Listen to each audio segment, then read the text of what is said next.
Economy की बात करेंगे इसलिए क्योंकि कहीं भी सियासत हो जाए, कुछ भी हो जाए, चाहे जितनी मर्जी एक दूसरे के खिलाफ लफाजी हो जाए, जब इकोनॉमी आ जाती है तो फिर यहां आकर सारी की सारी जमातें उस तरह से परफॉर्म नहीं कर पाती। और उसका एक सबूत मैं आपको देने लगी हूं। पाकिस्तान के अंदर गुर्बत इस टाइम पर 29% है। 7 करोड़ अफराद इंतहाई गरीब तरीके से रह रहे हैं। ये मैं नहीं कह रही, है सरकारी सर्वे कह रहा है, वजारत मंसूबाबंदी का सरकारी सर्वे कह रहा है। गुज़श्ता 7 बरसों के दौरान लोगों की हकीकी आमदन और इखराजात के अंदर एक्सट्रीम डाउनफॉल देखा गया है। पाकिस्तान के अंदर इस वक्त 7 करोड़ अफराद ऐसे हैं जो कि इंतहाई गुर्बत की जिंदगी गुजार रहे हैं, सिर्फ 8,500 रुपए के अंदर अपना महाना में गुजारा कर रहे हैं। साल 2018-19 से लेकर 24-25 साल के अरसे के दौरान गुर्बत की शरह के अंदर 32%, 32% इजाफा हुआ है।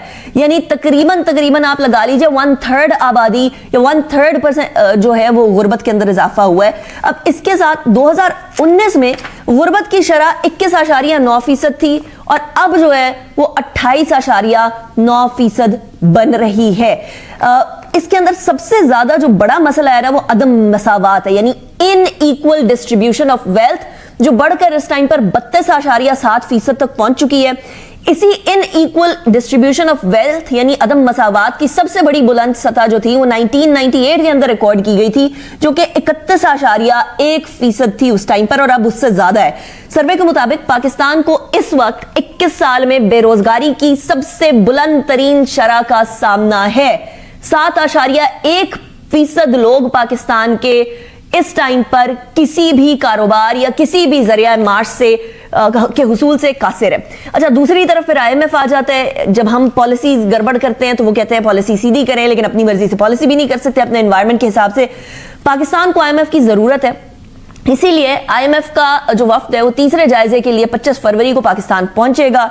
हमें चौथी ट्रांच चाहिए। 25 फेब से लेकर 11 मार्च तक तीसरे जायजे के लिए अहम मुज़ाकरात होंगे। मुज़ाकरात की कामयाबी हो गई तो फिर पाकिस्तान को $1.2 अरब की चौथी किस्त मौसूल हो जाएगी। जराए ने यह बताया कि माली साल 2025 में पाकिस्तान 14 साल बाद करंट अकाउंट सरप्लस में रहा था, जबकि बुनियादी मालियाती सरप्लस GDP का 1.3% रिकॉर्ड किया गया था। बैरूनी कर्जे वाजबात का हजम $138 अरब से तजावुज कर गया था और सूदी अदायगियां जो हैं वो तकरीबन उनके अंदर 84% इजाफा रहा था। अब एक तरफ तो अभी थोड़े दिन पहले IMF ने तारीफ की है पाकिस्तान की कि करंट अकाउंट सरप्लस में है, तो दूसरी तरफ हम लोगों को एज सच उसका कोई इंपैक्ट आम आदमी की जिंदगी पर नजर नहीं आ रहा। मिफ्ता इस्माइल साहब, साबिक वजीर खजाना, अवाम पाकिस्तान पार्टी के डिप्टी कन्वीनर, हमारे साथ मौजूद हैं। Thank you very much Miftah साहब for joining me in the programme.